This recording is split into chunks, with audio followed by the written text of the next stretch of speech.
Ladies and gentlemen, the CARICOM Diplomatic Heads of Mission in Canada present CARICOM Canada Policy Forum, Strengthening a Resilient Partnership Post-COVID-19.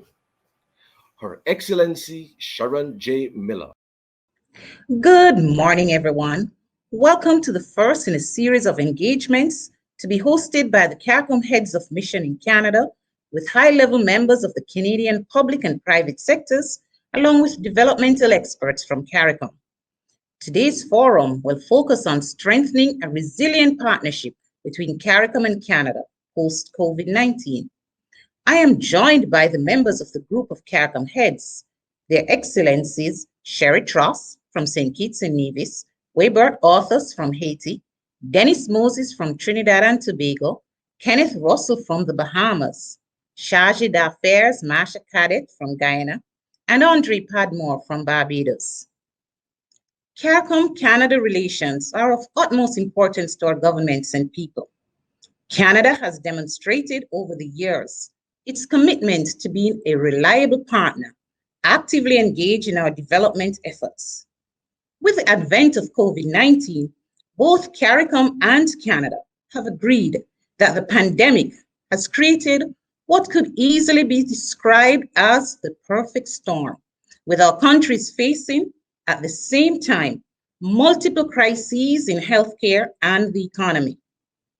Considering the current environment forced upon us by the pandemic, CARICOM heads of mission, looking towards the post-pandemic period, thought it useful to get experts to delve into some of the key issues, such as health security, climate change, sustainable and inclusive economic growth. It is within this framework that our forum sits, asking, how should the partnership be strengthened? And what are some of the remedies to be pursued to further our sustainable development efforts? To assist in untangling some of these issues and to identify a possible path forward, our panelists this morning are Senator, the Honourable Dr. Rosemary Moodie, Dr. Deodat Maharaj, and Dr. Angus Friday. Senator Moodie was appointed to the Senate of Canada in 2018 as an independent senator representing Ontario. She sits on the Standing Committee of Agriculture and Forestry and co-chairs the Canada CARICOM Parliamentary Friendship Group. Senator Moodie is Jamaican-born, a fellow of the Royal College of Physicians of Canada and of the American Academy of Pediatrics. She is a well-recognized national and international medical leader. As a strong advocate for women and girls, Senator Moodie has supported organizations and stakeholders in policy development and advocacy to improve health equity and expand health care quality access to the most vulnerable populations. Her expertise also includes healthcare planning locally and internationally. Among our many awards are the Order of Distinction, Commander Rank from the Government of Jamaica, the Order of Ontario, and the Ontario Medical Association's Glenn Sawyer Community Service Award. Dr. Deodat Maharaj, a national of Trinidad and Tobago, is the Executive Director of the Caribbean Export Development Agency. He has extensive experience in international trade, working with the private sector, governments, and multilateral institutions in a career spanning more than 25 years. He knows the region well, having lived and worked in Barbados, Guyana, Suriname, and Trinidad and Tobago. He has also served with the Caribbean Development Bank. As the Deputy Secretary General of the Commonwealth, he spearheaded the trade and investment agenda across its developing country membership in the Caribbean, the Pacific, Africa, and Asia. Dr. Maharaj understands the vital role of the private sector as a key driver and partner in development, especially in the achievement of the Sustainable Development Goals. He also recognizes the importance of creating an enabling environment for business to succeed and the imperative of attracting foreign direct investment in regions such as ours. We hope to welcome him soon, given technical difficulties. Dr. Angus Friday is a medical doctor and an accomplished Blue Economy leader and practitioner. He now serves as the Blue Economy Director for the Waitt Institute and has worked in many multilateral development agencies. He was the World Bank's ocean representative and worked with the Dutch government and FAO in establishing the Global Blue Growth Network. He also played a leading role in developing the Blue Grenada program, which contributed to the World Bank's first fiscal resilience and blue growth development policy credit. Also at the World Bank, Dr. Friday helped to establish a $30 million trust fund for renewable energies in small island developing states. In 2017, he was instrumental in assisting Caribbean governments in establishing the Caribbean Climate Smart Accelerator. In working with the Green Climate Fund and New York University, he assisted in the development of the first phase of St. George's establishment as the region's first climate smart capital city. He also served as Grenada's ambassador to the United Nations and Mexico, High Commissioner to Canada, and permanent resident to the United Nations, where he was selected as chairman of AOSIS, a climate negotiating bloc of 44 small island developing states. Before we hear from our panelists, however, and in keeping with the friendly relations between our countries and Canada, the Honourable Robert Oliphant, Parliamentary Secretary to the Minister of Foreign Affairs of Canada, will bring greetings from the Prime Minister, Justin Trudeau. After which, Her Excellency Sherry Tross, Dean of the CARICOM Group in Canada and an expert in international development, will moderate the rest of the forum. High Commissioner Tross, Excellencies, it's an honor and great privilege to attend the CARICOM Canada Policy Forum in celebration of the 48th anniversary of the Caribbean community. The Caribbean community is a deeply valued and long-standing partner to Canada. Our strong relationship is built on trust and on constructive dialogue, on strong economic ties, cooperation on regional security, and through addressing climate change and other important issues. It's also based on important people-to-people bonds. People are at the heart of our relationship. That includes the diaspora here in Canada, students, visitors going both ways. Almost 1 million people of Caribbean descent now call Canada home, and we're proud of that. The COVID-19 pandemic has had a significant impact on Canada and the Caribbean alike, and addressing the challenges ahead remain crucial to this relationship. Prime Minister Trudeau and Minister Gould have recently announced that over 30 million vaccine doses will be shared with low and middle income countries through the COVAX facility. These doses will help accelerate deliveries to low and lower middle income countries in the Caribbean and Latin America, while also helping priority countries in other regions. Commitments to redirect additional excess doses internationally will be made as more and more Canadians are vaccinated at home. While fighting the pandemic remains our top priority, climate change continues to threaten our health, our way of life, and our planet. Canada stands at the ready to take bold action with you, with CARICOM partners, to protect the environment, build a healthier and cleaner future, and to create new jobs and a stronger economy for all. We've had unprecedented high-level engagement this past year with the Canada-CARICOM Foreign Ministers Group meeting in February, Canada-CARICOM Senior Officials Dialogue, numerous bilateral calls between our ministers, and bilateral consultations with 12 CARICOM members just since November. This momentum will continue. For Canada, the path ahead is clear. We will continue to grow our friendship, to deepen our ties, and to work together on the issues and concerns that matter the most to CARICOM and its member states. Thank you once again for the opportunity to celebrate with you today, and I wish you great success for what promises to be a meaningful CARICOM Canada Policy Forum. Je vous remercie. Thank you, High Commissioner Miller, and a big thank you to the Honourable Rob Oliphant for really sharing with us a message that underscores the importance and the long-standing nature of the Canada-CARICOM relationship. As many of you know, That relationship started in the 1700s. That began with trade. The Caribbean sending rum and molasses to Canada, Canada sending back lumber and cod. And that trading relationship then led to a banking relationship where we had some of the Canadian banks, Royal Bank of Canada, Scotia Bank opening branches in Caribbean capitals before they even opened branches in Toronto. So we've had a relationship that's been based around economic interest, shared values, and people-to-people connections. And because those things have benefited both sides, the partnership has been one that has been nurtured. Canada has invested in the partnership. CARICOM has invested in the partnership. This past year, with the pandemic raging, CARICOM countries have experienced some new challenges.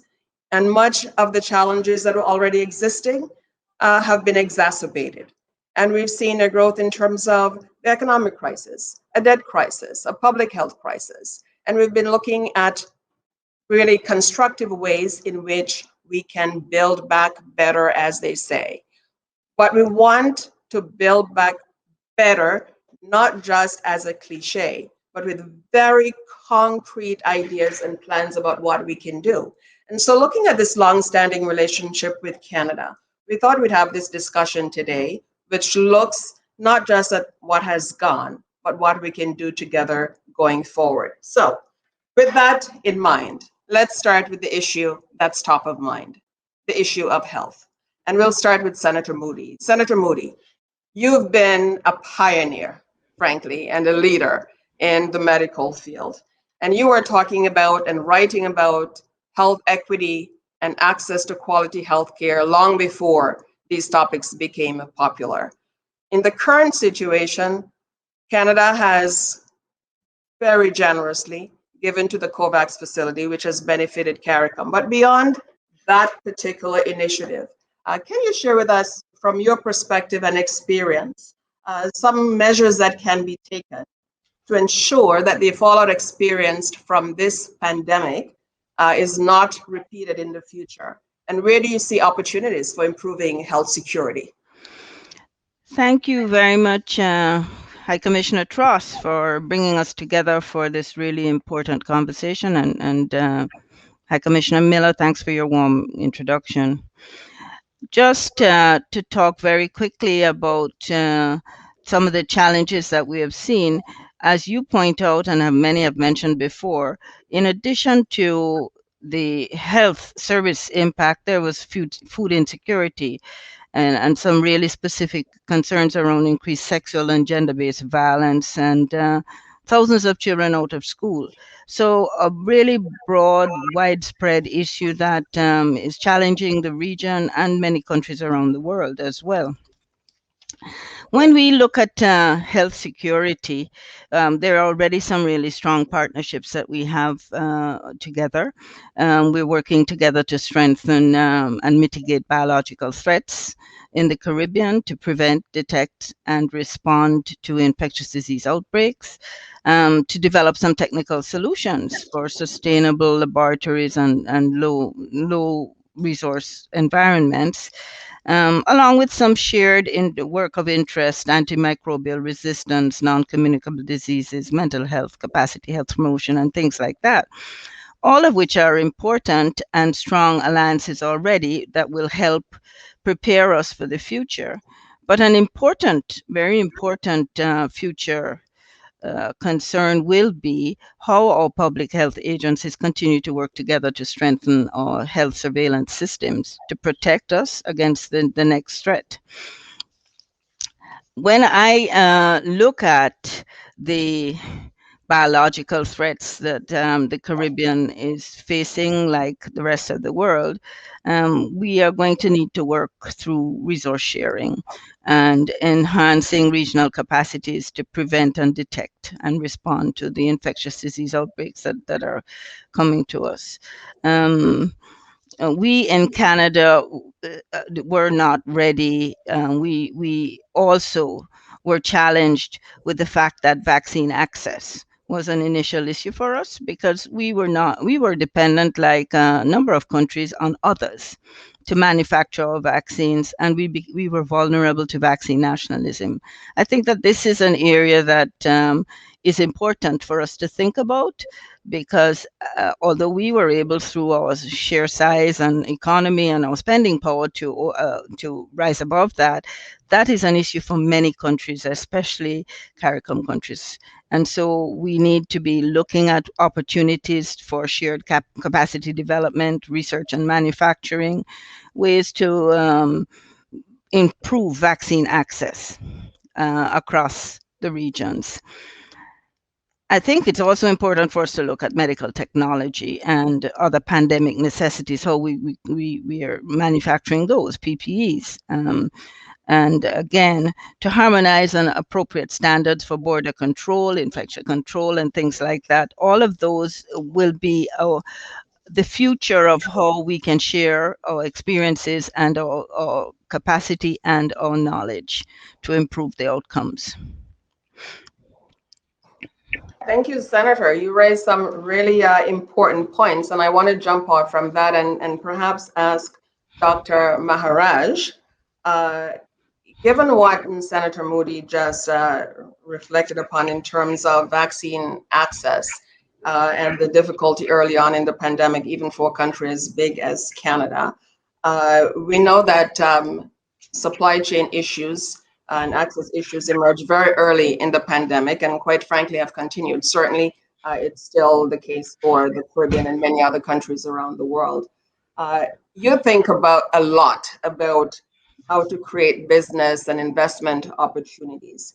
In the health space, what are some of the areas you have identified for manufacturing or other partnerships that can perhaps address some of the issues that Senator Moodie raised? Yeah.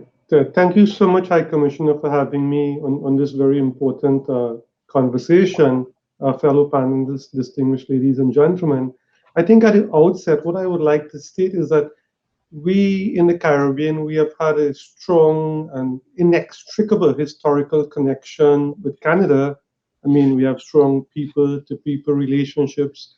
We have decent, I think, trade and investment relationships. And our relationship, I believe, is anchored in shared values. At the same time, I don't think that when you look at the body and the volume of trade and investment and collaboration, that we are where we need to be to reflect the strength of this partnership. In terms of vaccine and vaccine access, this is another very clear and very specific area.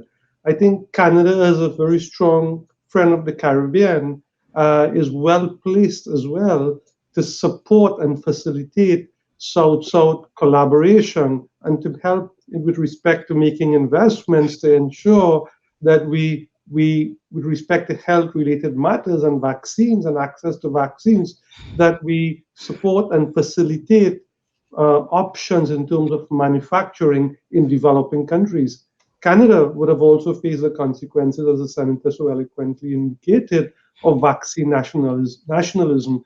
And we are seeing the same in the Caribbean and across the developing world. And therefore, what is the answer? The answer is to augment capacities as well in developing countries, whether we are talking about Brazil, whether we're talking about India, whether we're talking about African countries, or right here in the Caribbean. So in addition to strengthening the capacity of regional institutions, such as CARICOM, it's important to make investments in the private sector so business can also deliver vaccines to our populations when they need it most. And we are seeing the consequences of having a policy and excessive reliance on small suppliers, a small group of suppliers living in a different part of the world, and where they have had an imperative to supply their markets in the first instance being based largely in the United States of America and in Europe. And that has to change. And Canada, I think, is well positioned to support us as we seek to identify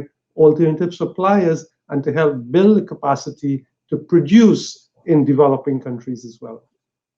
Okay, thank you, Dr. Maharaj. And I'll throw this to Dr. Friday. The previous speaker just spoke about augmenting capacities in developing countries, particularly in in CARICOM in this case. We have sometimes lagged in research and some other areas. How do you think partnering on health security can be potentially beneficial and add real value for both Canada and CARICOM? How can we augment capacities in our countries to benefit in this space? Well, hi, Commissioner Tross. Many thanks for having me on the program, and a pleasant good morning to all the excellencies and everyone on this call. Look, I think there's a lot that Canada and the Caribbean can be doing together, and part of this was actually mentioned by the first two speakers. I think first of all, it's about a shift in mindset. In the Caribbean in particular, we tend to treat healthcare as a cost center for social good. And this is important. But what that creates is a reliance on other developed countries for medicines, etc. We don't necessarily see ourselves as part of the solution when it comes to healthcare, even though we have a whole wealth of traditional knowledge around medicines and so, but converting that into an industry, I think, is one of the areas where we've lagged behind.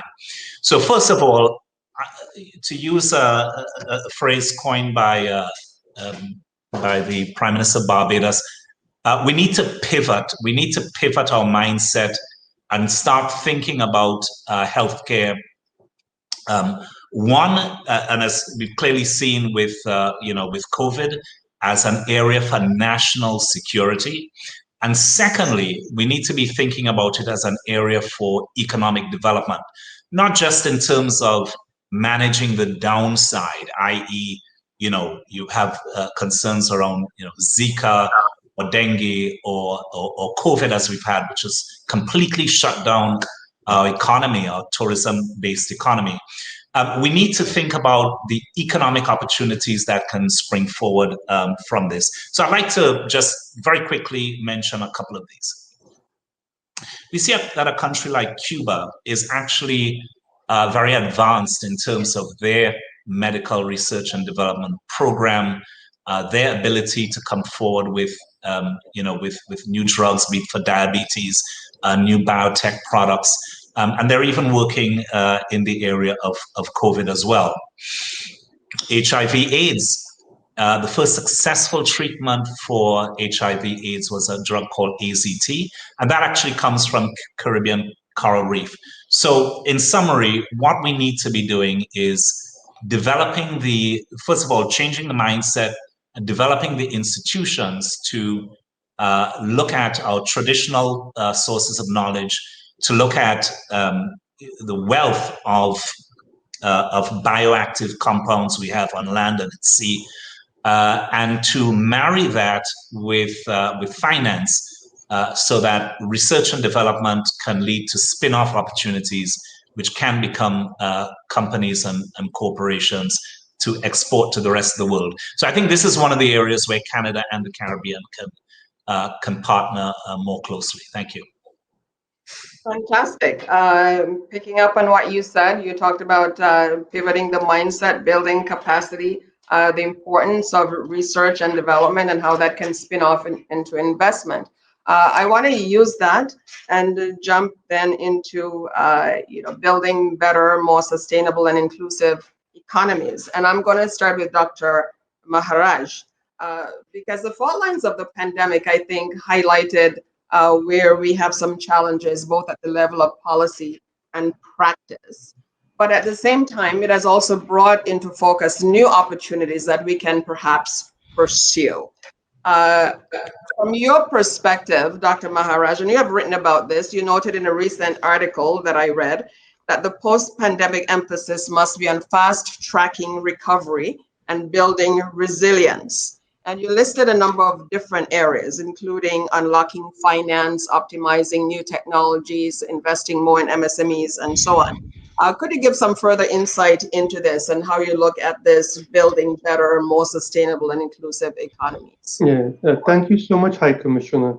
I think we all fully aware of the challenges that we face in the Caribbean.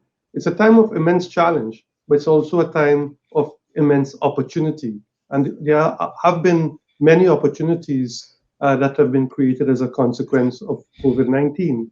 But the key to building resilience in the Caribbean, given our own challenges being highly indebted, governments with limited fiscal space, is the central importance of partnering with business and the private sector to create jobs and generate opportunities and prosperity for our people. And that, to my mind, is really vital going forward. And how do we use trade and investment and partnerships with a country, an important friend like Canada, to advance our resilience agenda? When I speak and emphasize the issues of trade and investment, I'm not speaking about ODA, nor am I asking or making a special plea for Canada to give additional ODA to the Caribbean, but it's about helping Caribbean people and helping Caribbean countries stand on their own 2 feet. And how do we do that? Is to get support from Canada, which has a long history in the area of technology, for example, and leveraging agriculture and agricultural technology to help us, given the fact that we are the most food insecure region on the planet. And this is a specific area where Canada can provide support to us.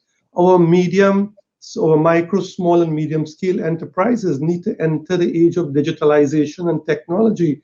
Canada has a lot of expertise and experience in that area that can help us with a program of support. Again, it's helping Caribbean people and Caribbean countries stand on our own 2 feet, and not so much about ODA and seeking support just for the sake of seeking support.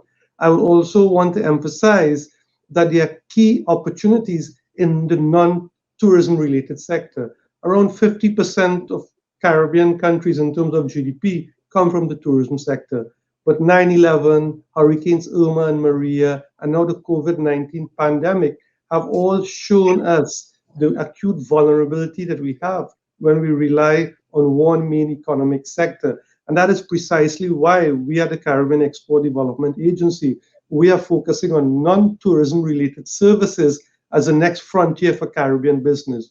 How do we tap into services, whether it's fashion, Caribbean fashion, the business of music, and areas where we have expertise to generate jobs, growth, and opportunity for Caribbean people.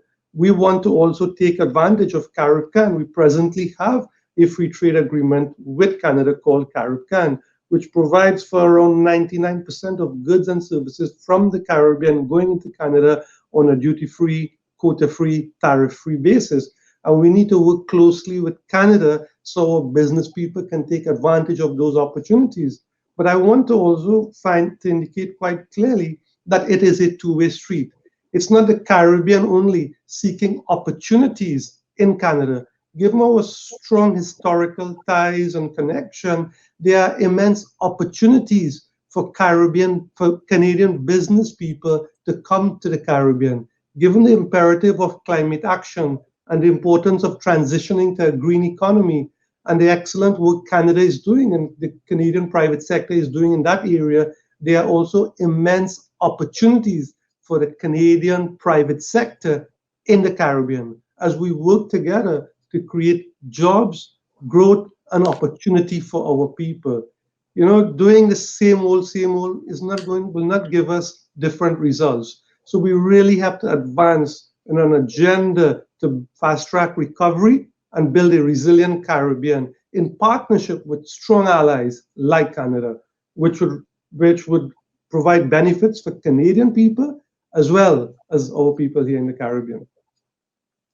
I like how you articulated that, because as we talk about partnership, we're looking at what benefits both sides. This is not a one-way street. It goes both ways.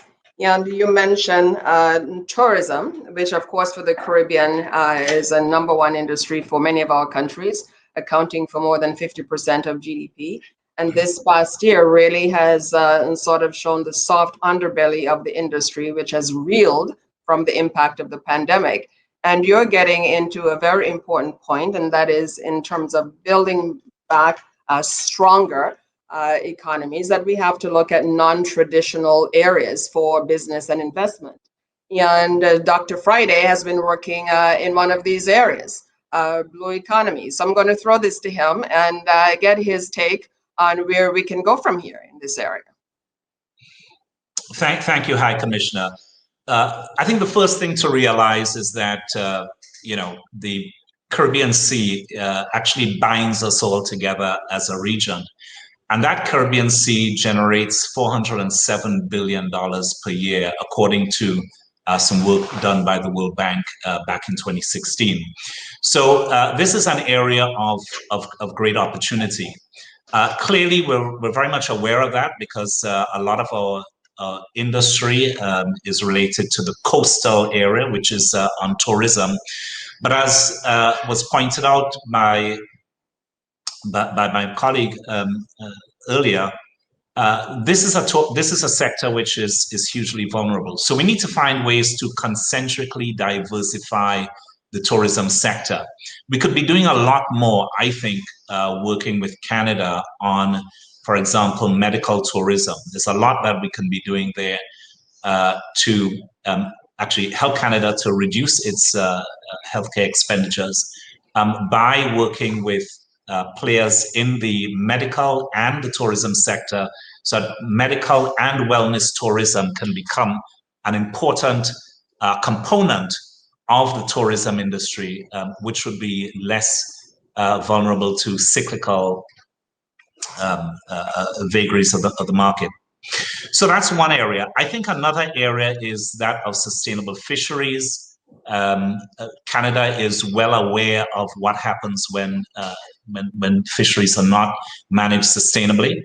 And this is a huge area and an area of growing importance. Just being able to have, a full audit trail of actually where and when fish were caught, and then getting that to the market. All of that needs to be supported by technologies, be it satellite technologies, electronic monitoring systems, and blockchain technologies, really to have that sort of full audit trail, so where the fish has come from, etc.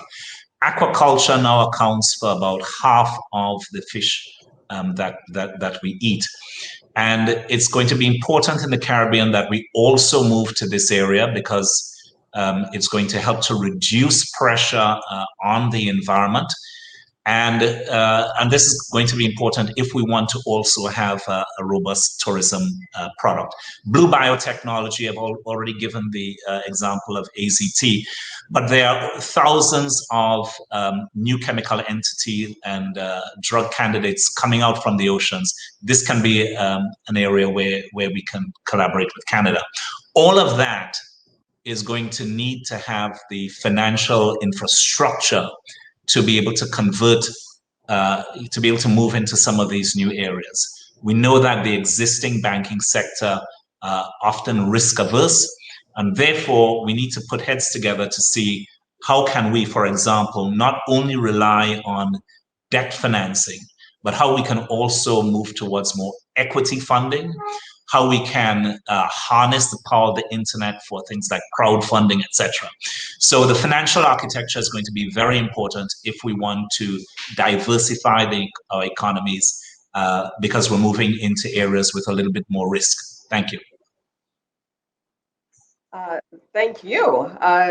And I've made note of some of these because I'm sure that we as a group here, as CARICOM heads of mission in Ottawa, will be picking up on some of these. And certainly, we're already discussing with Canada some of the issues as it relates to sustainable fisheries. Medical and wellness tourism is perhaps something that we've not really delved into, but certainly as a tourism industry in the Caribbean is going through a period of rethinking in the wake of this pandemic. This is perhaps something that we can look at. And blue innovation is an exciting new area that you're working on, and Canada and the CARICOM countries all being ocean states, you'd think that there would be opportunities for partnership there. So I think you put some really interesting things on the table for us to look at and to work on. Senator Moodie, let's go to you. because as we're thinking about building more inclusive economies, I know one of the areas that Canada has been very much focused on, and you've done a lot of work in this area, is working with women and girls and making sure that they're all represented in all fields. And Canada, of course, has a feminist international assistance policy. In the Caribbean, I learned this from Dr. Maharaj, about 40% of small businesses are owned by women. So taking into account Canada's approach in terms of its international assistance policy, the engagement of women in the MSME field, how can we marry these two facts really to contribute more effectively to the new approach to building back? Thank you, High Commissioner Tross. You know, it's an important question from the perspective of as a priority for Canada. There is no question that we're seeing that the pandemic has set back the achievement of sustainable goals significantly, and as we move forward, we want to see projects supported and more focused on gender equality. The evidence is there that investing in gender equality and the empowerment of women and girls acts as a force multiplier on other developmental goals. And so development financing is much more impactful and sustainable when it's promoting gender equality and empowers women and girls.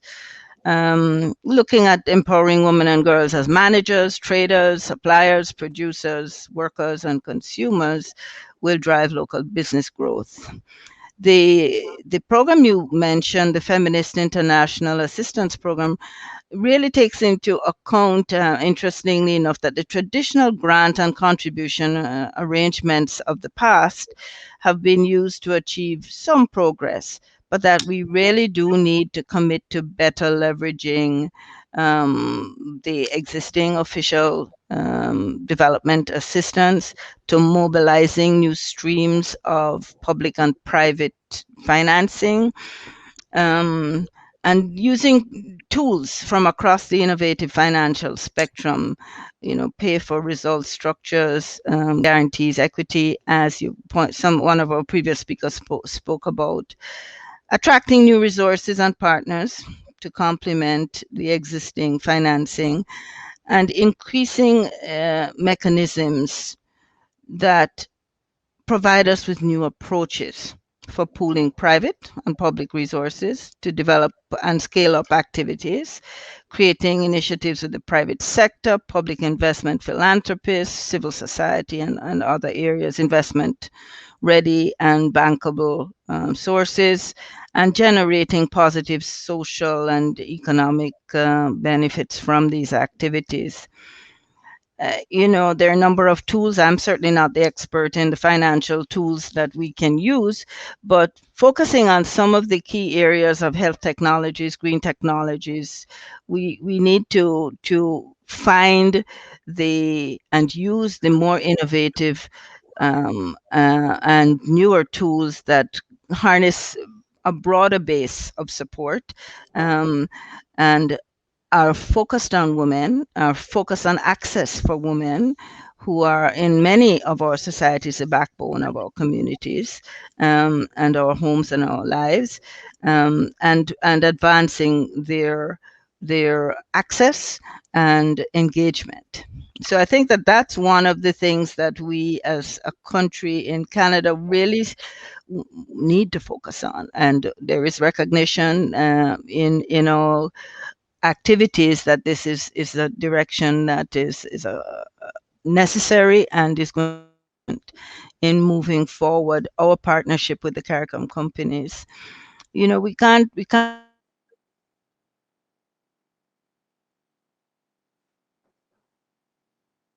capacity building, so that's going to be another really important aspect for the region.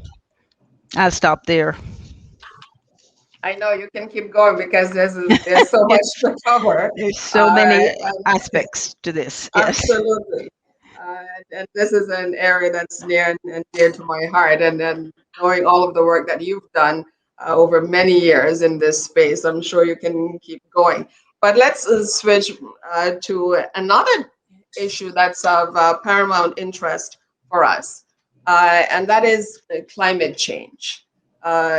You know, every morning we wake up and we turn on the news, and it seems that there are examples of extreme weather conditions just everywhere, much of which appears to be linked to climate change. And so it's becoming increasingly obvious that no matter where you are, whether you're in a large country, a small country, whether you're a continent or an island, that we're all being affected by the same forces. Caribbean leaders have pointed to climate change as an issue that's existential for us. There's a big push to have a vulnerability index that can be factored into the development paradigm. Dr. Friday, you advise governments and businesses on many of these big issues. You've worked on the Green Climate Fund, you've chaired AOSIS. Can you talk to us about that and give us some insight on how we can collaborate more effectively, Canada and CARICOM, to address these issues? Well, you mentioned one of the sort of major challenges around financing and global finance from the multilateral development institution. That is the idea of a vulnerability index. And the thinking is that a lot of the Caribbean countries have become middle-income countries and therefore don't have full access to either. That's a highly concessional funding at the World Bank and other forms of highly concessional funding. Some countries, Grenada and others, for example, qualify for what you call IDA blend. But because they're not low-income countries any longer, they no longer get that highly concessional funding. But the issue is that they're still hugely vulnerable to climate change. I think a lot of work's been done in this area by the Commonwealth, by the World Bank themselves, UNDP, and the OECD. There's been a tremendous amount of talk, I think, and even goodwill to try to help to untangle this. But as we've seen, even with ideas like, for example, the what's called the hurricane clause. So the hurricane clause, very quickly, is the idea that if I owe you money and we have a major event, a hurricane, for example, that we can have a moratorium on repayments in that event. And, you'd be surprised, while it was easy to get, not easy, but while in a country like Grenada, we were able to get, for example, private sector bondholders to accept the hurricane clause sort of going forward. Much more difficult with with the donor community, and that comes as a surprise. And I think this is one of the areas where Canada's voice, could be quite strong. The challenge with climate change, of course, in the Caribbean is that although we contribute very little to carbon dioxide, we're sort of the canaries in the coal mine. If you take 2017 as an example, $9 billion worth of damages across a number of islands within 4 weeks from 4 successive, highly powerful hurricanes. What we're seeing now is that climate impacts are becoming much more global. So we've seen what's happening in China, what's happening in Europe recently with all of the floods. So there's a danger that this turns into sort of each country for themselves, and that people forget about the particular vulnerabilities that we have on climate change. So this is one of the reasons why the Caribbean Climate Smart Accelerator was established. And we need to be doing a lot more on accelerating adaptation in particular. The business case for renewable energy is a lot easier to make because we're paying so much for imported fossil fuels, and at the same time the cost of solar and wind are coming down. So that's a much easier business case. The business case for resilience, for coastal resilience, for resilient low-income housing, that's much more difficult. And I think this is where we need particular energy and focus around the idea of an adaptation accelerator to help the Caribbean to work through some of these issues and problems. So that would be one of the recommendations I would make for the partnership between the Caribbean and Canada, is a particular focus on an adaptation accelerator. We're doing some very good work with the Global Center for Adaptation based in the Netherlands. And I think this is part of the conversation that they would very much welcome having with Canada and CARICOM. And it's a conversation that CARICOM would very much welcome. Dr. Maharaj, you've worked around the world. You've worked in Africa, you've worked in Europe, the United States, the Caribbean. What is your perspective on this? Yeah, my perspective is that the Caribbean, like the Pacific, is one of the most climate vulnerable regions on the planet. So that's factual. And I also like to quote John Maynard Keynes. And Keynes said, in the long run, we're all dead. And the issue here is that on the issue of vulnerability index, I think it's a good thing. On making the case for concessional financing, we need to do this. But I've been involved in this work for many years and many others before me, and we continue to make the case. But not much change is really taking place. And therefore, what do we need to do concretely and practically, because we are facing a peril that's not next year or the following year or sometime in the future, but that's a peril for us at this very moment. And therefore, that is why it's so important that we have to leverage the technologies and the expertise available in countries like Canada. Canada is accorded the highest priority to a green economy transition. We need to do the same in the Caribbean. And how do we bring the private sector to bring the expertise, their financing, and their support to partner with Caribbean enterprises to do precisely this? The senator spoke eloquently about the emphasis of Canada in terms of supporting women, and that's a good thing and a step in the right direction. 40% of Caribbean micro, small, and medium-scale enterprises are owned by women.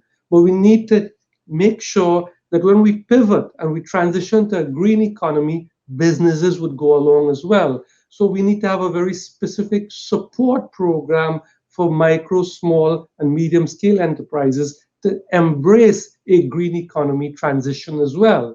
I think what is important to underline is that to achieve the SDGs, of which climate change and climate action is an important and essential part, SDG 13, it has been estimated that the cost of achieving the SDGs is around 5 to 7 trillion United States dollars. And for developing countries, the cost is like between 2.4 to around 2.8 trillion United States dollars. As much as we would like to get concessional financing, the practical reality is that the concessional financing, even if obtained, will not be sufficient to enable us to have climate action or to meet the sustainable development goals. That's why focusing on a trade and investment agenda, allowing Caribbean people to stand on our own 2 feet, I think is essential. And having such an approach with business playing an important leadership role is good for the Caribbean, but it's also good for Canada. And it reflects, I think, the best of a partnership as we seek to build resilience and to create opportunities for our people here in the Caribbean and for Canadians as well. Okay, Senator Moodie, would you like to jump in here? There is one comment that I'd make that I'll add to what the previous speakers have said, which is that we are also in Canada experiencing these extreme weather patterns and having the disastrous forest fires and melting Arctic, all of which we are adjusting to with an increased forcefulness and approach to climate resiliency and climate protection.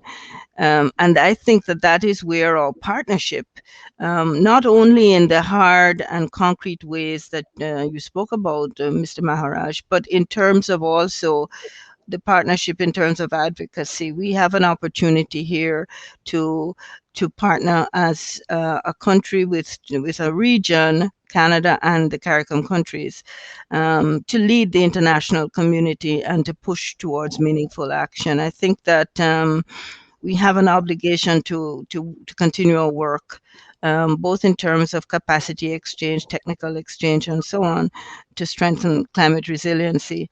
And we need to start to think about new and emerging issues such as climate refugees and what that may look like for us and our regions in the future.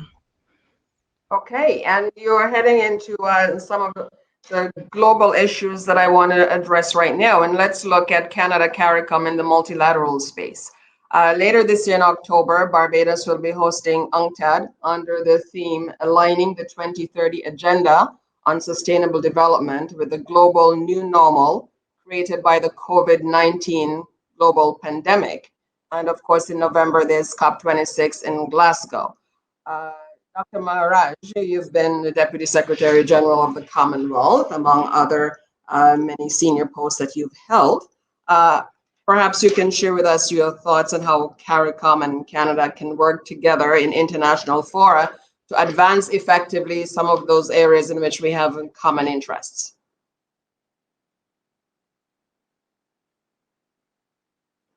You're on mute. Yeah.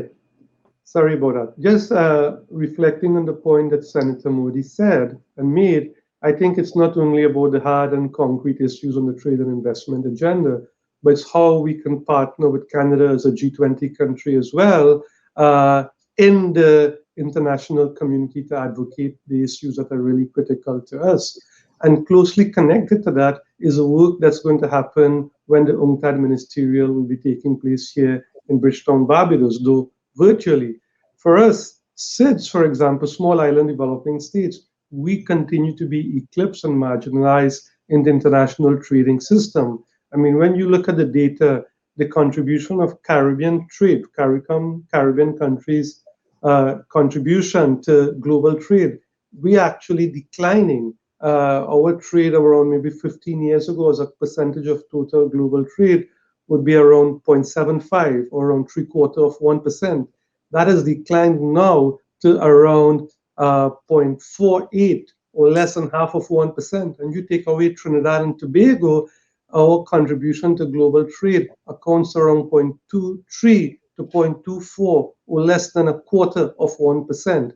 And therefore, for countries like us in the Caribbean, it is so critical that the international trading architecture gives the treatment to us that recognizes the particular vulnerabilities that we face as small island developing states. To my mind, that's a big and priority issue.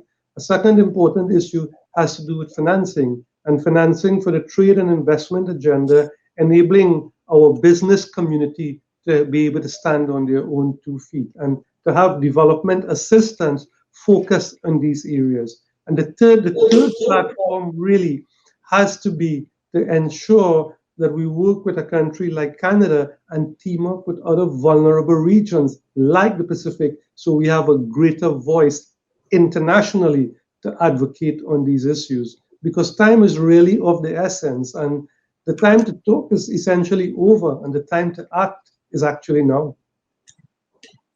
Thank you for that sense of urgency. I'll throw the same question to Dr. Friday and Senator Moodie, if either of you would like to chime in on this.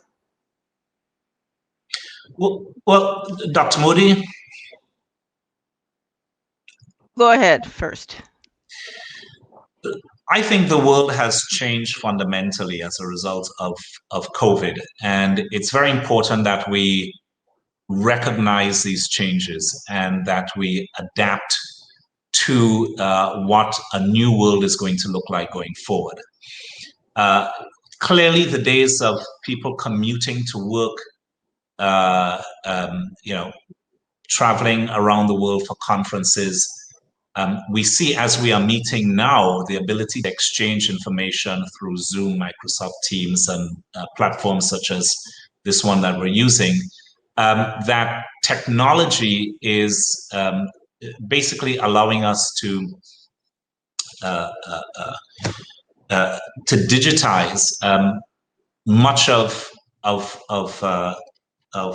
what we have to offer as a region. So we need to think about this new discontinuity as an opportunity.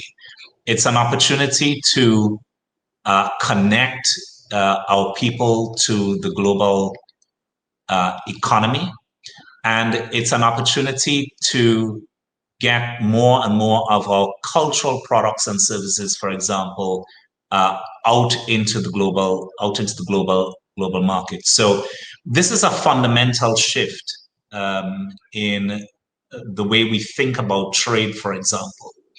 And I'm sure Dr. Maharaj and his colleagues are looking at this. And you did mention this earlier, Dr. Maharaj, the need for us to get, for example, our creative industries out there.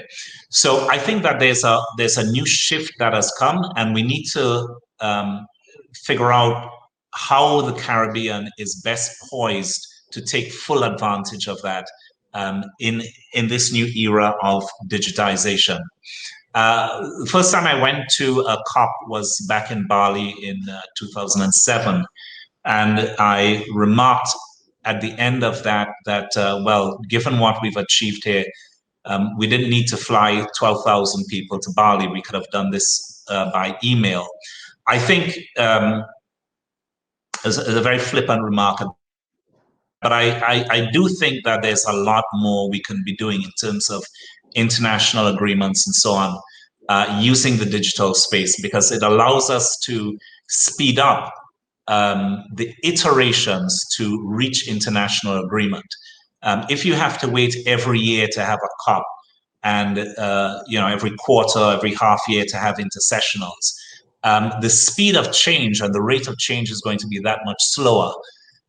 We need to figure out how we can use this new digital era thrown into to speed up these international agreements and our ability to find common ground in the multilateral arena.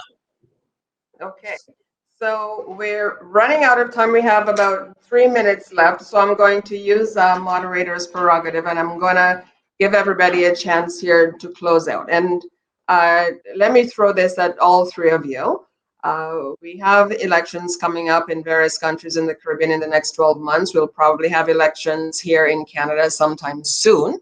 If you had the ears of policymakers and business leaders in all of these countries, what would be your recommendations to them now for what they can do that will have the most constructive and impactful kind of consequence for the Canada-CARICOM relationship? And within this scope, think about how the diaspora and if the diaspora can be a part of that. Let's go with Senator Moodie. Thank you, Madam Moderator Chair. So my thoughts in this area that Canada must continue to work with the CARICOM nations as a central piece of our foreign policy moving forward. I'd impress on our government that the relationship with CARICOM region should be a priority, should remain a priority, and that we should continue to build and invest in our partnership within the region. We have talked about health security, about pursuing innovative finance initiatives, new frameworks for evaluating countries for financing, about building climate resiliency and supporting climate change mitigation. Canada must continue to target the poorest and the most vulnerable and to prioritize gender equality outcomes, and particularly the empowerment of women and girls in developing countries. I believe that there are some of the key areas for ongoing focus. We have a long-standing and valuable relationship with the CARICOM nations, and that we must continue to invest the time and energy on the current path, building stronger ties in the region. In terms of the diaspora, very quickly, the diaspora is a really valuable and important community for our two regions. They provide a strong connection and a first-hand understanding of the problems that their families and their friends and their communities face back home, and they can identify and help us identify as policymakers the needs that these communities have. And at the grassroots level, they will continue to provide significant support for recovery through traditional giving, equipment, money, and clothing, for example. And I'm seeing more and more sharing of expertise on a voluntary basis, capacity building, volunteering, for example, around medical care provision and so on. Thank you. And Dr. Maharaj? Yeah, I just to echo similar sentiments to those expressed by the senator. I think there are just 4 points I wanted to make. One is that e-commerce and having a program of support and collaboration in the area of e-commerce for businesses in the Caribbean, I think is vital. Secondly, I spoke about the importance of transitioning to a green economy, and we can leverage Canadian technology and know-how in this particular area, because this is not an option for us in the Caribbean. It's an imperative, and Canada has much to offer. There's much we can gain from Canada, and much Canadian business people can benefit as well through a program of support in this area. The third point is really micro, small, and medium-scale enterprises. They form the backbone of Caribbean economies. 40% are owned by women, and we need to help these enterprises transition to this digital age. And again, there's a lot of expertise we can benefit from Canada. The final point has to do with the diaspora. I have a very different view in terms of how we leverage our diaspora. You know, when you compare the Caribbean to Asia, a lot of the remittances go into investment-related activities. In the Caribbean, we get a huge amount of remittances. Trinidad and Tobago, around 2 years ago, 190 million US per year. Jamaica is over 2.4 billion. Haiti is around 2 billion United States dollars per year. Guyana, around 365 million United States dollars a year. But in the Caribbean, the remittances go invariably into consumption-related activities. So we have to engage with our diaspora. So our diaspora, they become investors and stakeholders in a common future for our Caribbean people, where we can work together to create jobs and opportunity for members of our diaspora and also Caribbean people. Thank you so much, High Commissioner, to you and your team for an excellent session. Oh, thank you. Dr. Friday? I think the greatest challenge we face as a region, and I think as a global community right now, is misinformation related to COVID and related to vaccinations. And the political risk that countries need to take to get more and more people vaccinated is quite high, and therefore it makes sense for the region, for Canada and others to come together on the whole issue of vaccinations. If people do not get vaccinated, we cannot get our economies back on the road again. And this is a serious problem. And we see now that we have more people have access to smartphones, etc. But the sources that they're choosing to believe information from, I think is causing a problem. So I think governments need to come together to recognize misinformation as a serious threat to the economies and to find ways to counteract this, and particularly in things that are not as non-political as as COVID. Our actions need to be underpinned by the science, and that's something that can be very easy to determine and ascertain. To give countries the political will that they need to have in order to encourage more and more people to get vaccinated, so that we can get past this sort of economic lethargy that we see affecting the planet. Thank you. Oh, thank you all for participating and sharing with us some really great insights and making some very useful recommendations that we will be looking at. And thank you, of course, to the audience. And there have been some really interesting comments that we shall also review. And so to close out this session, I'll kick it off to my colleague, Andre Padmo from Barbados, to wrap up the session. Andre. You're on mute.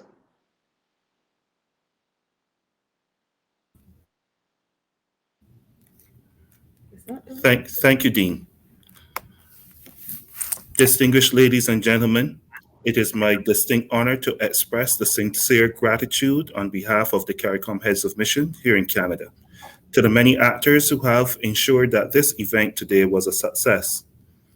We express our gratitude to Parliamentary Secretary to the Minister of Foreign Affairs, Rob Oliphant, for his message, which underscored the value of the Canada-Caribbean relationship.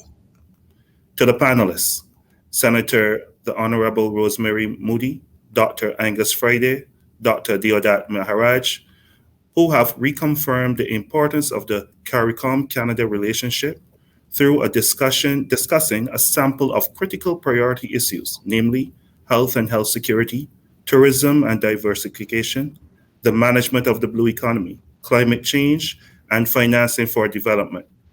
Your dialogue has reinforced the mutually beneficial nature of the continued CARICOM-Canada cooperation. You have offered pointed observations as to how this relationship can grow from strength to strength. Indeed, it is clear that in this partnership, the region has a significant role to play in advancing these areas of common interest. I am especially heartened to hear your discourse on the use of technology, the inclusion of the private sector and other key stakeholders, including the diaspora, as integral elements of assuring long-lasting solutions. For many of our societies, women issues are tied directly to our country's development agenda. We thank you. To the heads of missions, in particular the Dean, Her Excellency Sherry Tross, High Commissioner Sharon Miller, we, the other members of the team, take this opportunity to thank you for your exemplary leadership. Our sincere appreciation also goes out to the officers of each mission for their dedicated efforts. To the technical team, without you, this policy forum would not have been a success. We are indeed grateful for your expertise and professionalism. We know that you spent many hours assiduously working behind the scenes. To our viewers, we are indeed very grateful for your support. This forum would not be complete without your attendance, and we sincerely hope that you will share the video with your friends and family throughout the region. On behalf of the CARICOM Corps here in Canada, I express our sincere gratitude. Thank you.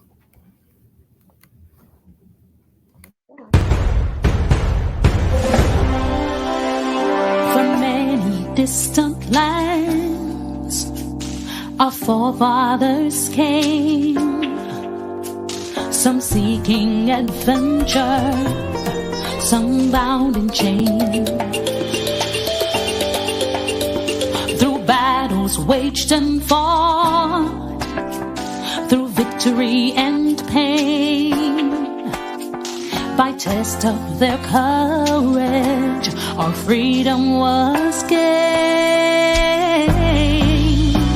In homage to those gone before us, the heroes of lands in the sun, we vow to join hands and to focus on building one Caribbean.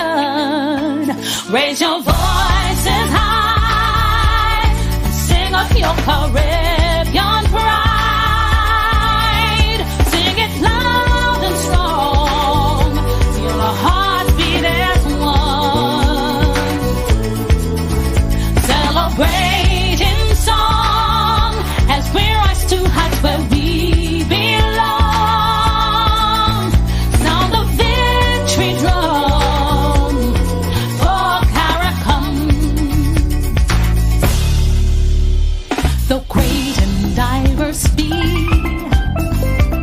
Our ethnicities,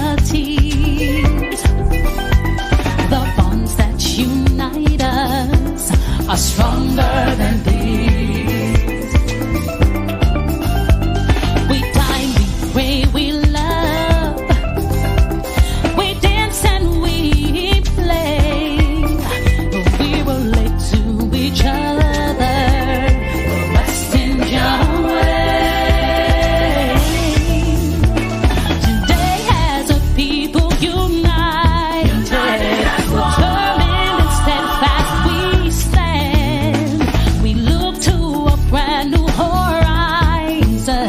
The future now firmly in our